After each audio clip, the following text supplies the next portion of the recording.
Per comprendere la filosofia orientale occorre comprendere la natura. Ezra Pound. Buongiorno a tutti.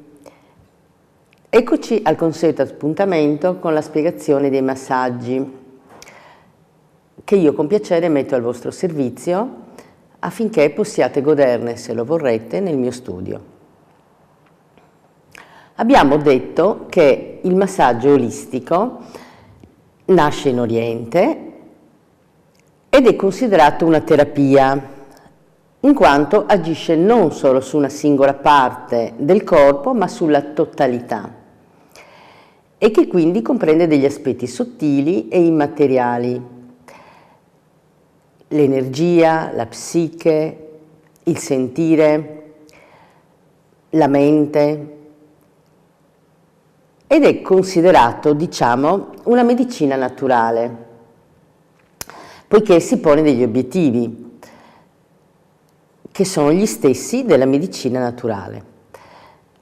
È facile, infatti, trovare dei massaggi che possono essere valutati sia olistici che alchemici, proprio per l'importanza che danno all'energia, e parlo di energia vitale. Il massaggio che vi presento oggi appartiene, sempre parlando della concezione orientale, alla categoria delle medicine sacra. Ma per sacro non si intende l'aspetto religioso, ma la continua ricerca dell'armonia tra l'interiorità e l'esteriorità, tra il microcosmo e il macrocosmo, tra l'individuale e il collettivo. Questo perché sacro è la parola tratta dal latino sacer, che indica il grado di equilibrio raggiunto tra gli opposti. Quella ricerca relativa alla comprensione dell'uomo e dell'universo è di ciò che condiziona la trasformazione dell'uomo e i fenomeni naturali, questo sempre parlando della concezione orientale del massaggio. Cito alla lettera la definizione del libro di naturopatia che recita a proposito di questo massaggio: prima ancora che olistico, è basato su una strutturazione ecologica e sviluppa un programma ben definito che porta l'uomo a imparare a vivere nel proprio ambiente, nel proprio villaggio, nella propria città, a partire dall'apprendere a vivere con il proprio corpo. Questo per spiegarvi l'importanza che danno gli orientali all'insieme. Imparare a vivere con il proprio corpo è una riflessione che non ci viene così naturale, però dobbiamo veramente imparare a vivere con il nostro corpo. Infatti, la medicina cinese o tibetana non considera casuale la forma del corpo, ma non fa riferimento proprio alle qualità innate di una persona. Io oggi vi parlo del Siamalai Massage, ossia il massaggio del mare malese. Come ho già avuto modo di dirvi, il massaggio olistico si basa molto sulla manipolazione e sulla percezione tattile e quindi implica una sensibilità che non può essere trasmessa dai manuali, dai libri, e che c'è, tra l'altro, in questa sensibilità e soprattutto in questo caso bisogna considerare anche la difficoltà ulteriore di adattare un trattamento che nasce da una cultura differente, e quindi si tratta proprio di una traduzione culturale a delle aspettative e a una mentalità e a tradizioni che spesso a noi sono sconosciute. Cioè, noi abbiamo un'altra mentalità e per cui ci sembrano strane determinate cose. Per esempio, in questo caso il Siamalai è un massaggio che esclude i piedi perché venivano considerati impuri in quanto a contatto col terreno. E questo fa parte proprio della loro mentalità. A noi non ci verrebbe mai in mente una cosa del genere perché loro hanno una filosofia diversa. E, in realtà questo massaggio nasce in Indonesia e la cultura del massaggio è antichissima. Addirittura pensate che ci sono delle professioni ancora oggi sono professioni diverse, come il giardiniere, dove comunque è richiesta una pratica per quello che riguarda il massaggio. Ed è proprio parte della loro mentalità. In realtà ci sono almeno 54 tipi di metodi differenti di massaggio e dipendono dal territorio e molte volte prendono il nome del territorio.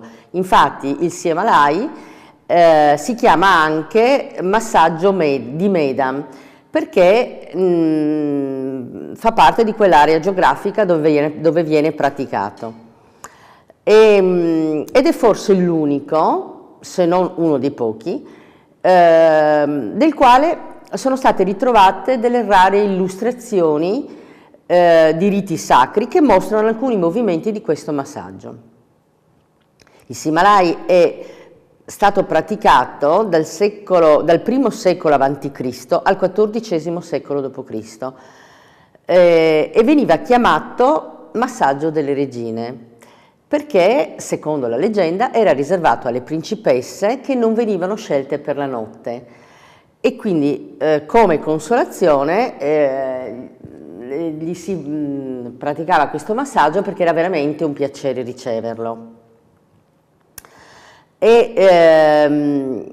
Però in realtà non era riservato solo alle donne, veniva praticato anche agli uomini, ma avevano addirittura delle modalità diverse.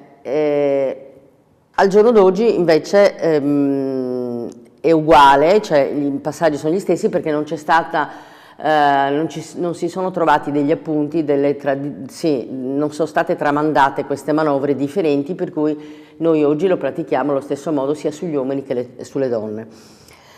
Nel 1950 però comunque un terapista della riabilitazione di origine italiana, Athos Nardi, che era vissuto molto tempo a Sumatra, usò con successo questo massaggio collaborando con lo psichiatra neozelandese Carl Foster e usò questo massaggio con persone che soffrivano di disturbi ansioso-depressivi o anche psicopatologie dovute a shock bellico. E questa tecnica veniva usata con successo perché era usata come terapia e sebbene oggi sia stata modificata e quindi soprattutto adattata alla mentalità occidentale, rimane comunque un massaggio che ha dei benefici notevoli. In conclusione, il massaggio del mare malese procura uno stato di profondo rilassamento e di benessere ed è un movimento continuo verso l'armonia, verso l'equilibrio. Fonde e unisce tutto ciò che si è separato, risveglia energie sottili, accorda disequilibri. È avvolto nel mistero dei significati mistici quali la numerologia ed un ritmo quasi ipnotico, senza trascurare il beneficio fisico, perché è un massaggio che va eseguito con molta calma, ha delle manovre che si ripetono un tot di volte, che sono stabilite e sono proprio dei numeri che per loro hanno un significato. E comunque insomma è un'esperienza da provare. Quindi io anche oggi ho concluso e vi aspetto la prossima settimana, il lunedì alle 11:30, sintonizzatevi su Radio Conegliano, FM 9060. Se vi siete persi qualcosa, se vi siete persi qualche puntata, volete risentire semplicemente qualche argomento che vi interessa, Potete andare sul sito www.venetoglobe.com e tra l'altro alla rubrica benessere, ma tra l'altro ci sono anche altre rubriche molto interessanti e che trattano anche altri argomenti. Quindi se volete precisazioni non esitate a contattarmi ai numeri 345 812 0427 oppure 349 190 6880. Vi ricordo che potete trovarmi in via Verdi 17 a Conegliano e che comunque io ricevo per appuntamento. Tra l'altro in questo periodo, che siamo a febbraio per cui c'è San Valentino, anche se tra pochi giorni, comunque per tutto il mese ci sono delle offerte molto interessanti. Quella proprio per San Valentino che ho chiamato coccole e bollicine, e poi c'è l'abbraccio di cioccolato, il trattamento Nefertari e sono in offerta. Vi saluto e vi aspetto la settimana prossima. Arrivederci a tutti.